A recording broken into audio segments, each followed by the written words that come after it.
Bonjour, Dongo, le conseiller, l'agripreneur et le promoteur agricole. Alors, sur cette chaîne, comme vous le savez, nous parlons agriculture, on parle de techniques de culture qu'il faut maîtriser pour mieux réussir vos différents projets agricoles. Ici, vous êtes dans ma plantation de bananeraies.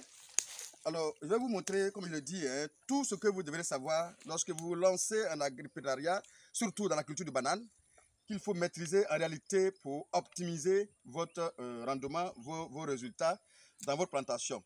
Il est très important de savoir ces détails-là. Vous savez, après la plantation, après le planting, il y a des techniques quand même qu'il faut quand même de base qu'il faut connaître. Voilà. Et écoute, on a déjà par exemple ici, comme vous l'avez, on a déjà fait les ouvertures de ligne, comme vous le voyez. C'est-à-dire, vous faites vos ouvertures de ligne.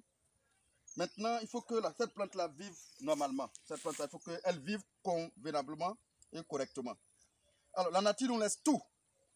Les mêmes herbes qui sont nuisibles pour la plante d'une manière ou d'une autre peuvent s'avérer utiles pour la plante d'une autre manière. Donc, à nous maintenant de savoir comment les manipuler. Comme on le dit, rien ne se perd, tout se transforme, bien évidemment. Il faut comprendre que ces mêmes herbes-là peuvent être utiles et vont être utiles pour cette même plante-là. Alors, en coupant ces herbes-là, on a coupé ces herbes qui sont vertes.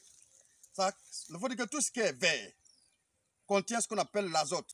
Alors, on va maintenant remettre ça tout simplement d'une autre manière autour de votre plante. Alors, puisque la matière azotée, comme vous le savez, se décompose rapidement, va se décomposer très vite et va laisser des éléments nutritifs effectivement utiles pour cette plante que vous voyez là. Alors, si nous voulons aussi donner un équilibre, on veut donner un équilibre effectivement au niveau de cette plante là, en termes d'éléments minéraux, on va ajouter aussi un peu de matière carbonée. On va ajouter un peu de matière carbonée. On ajoute un peu de matière carbonée. Bien évidemment, on a de la matière azotée et de la matière carbonée qui va se décomposer et va être utile, bien évidemment, à cette plante-là. Maintenant, attention, ce qu'il faut comprendre ici, ce que je viens de faire n'est pas seulement que pour donner des éléments nutritifs à la plante.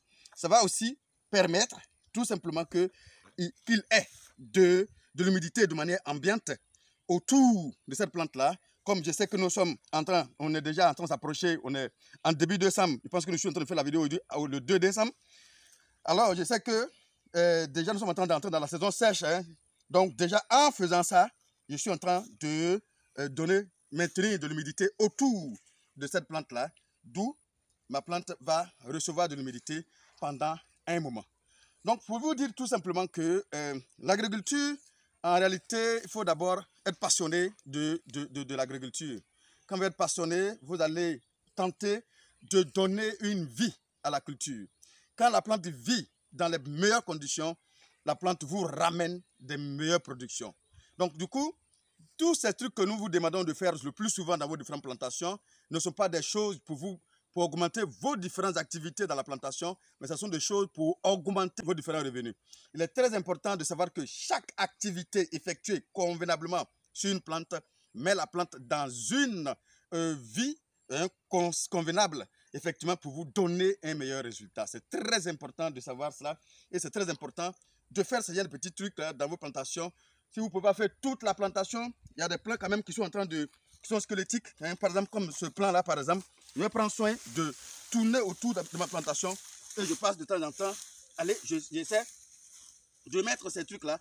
Je ne suis pas obligé d'utiliser engrais chimique, mais j'ai de l'engrais autour de moi que je peux utiliser. Ici, j'ai de la matière carbonée que je prends aussi également. Et je prends tout simplement, je dépose autour, voilà. Je dépose autour de ma plante, tout simplement. Voilà. Je peux encore ajouter un peu d'azote pour faciliter la décomposition. J'ajoute aussi un peu d'azote, tout simplement. Regardez. Voilà. Un peu d'azote, carbone, azote, carbone. Voilà. Voyez-vous. Donc là, maintenant, ma plante. Voilà, ma plante qui est là. Maintenant, voyez-vous. Si vous voulez, je vous la montre une autre fois. J'ai donné un autre environnement qui va vraiment être propice pour la culture, d'où cette plante-là, jusqu'à ce que la décomposition s'effectue correctement, cette plante-là aura le temps de booster encore en croissance et de grandir aussi facilement. Alors, les astuces, les techniques, les encouragements, nous allons vraiment faire l'effort de vous les donner. À vous maintenant de décider, parce que je suppose et je crois fermement que l'agriculture ne laisse personne. Voilà, que vous voulez pas. Voilà, donc du coup, ne vous inquiétez surtout pas. Vous pouvez venir, vous pouvez nous appeler. On va vous aider pour le rejet, on va vous aider pour l'entretien, on va vous aider sur tout ce que vous voulez. Voilà, c'est le même Dongo et à bientôt encore une fois pour une autre vidéo.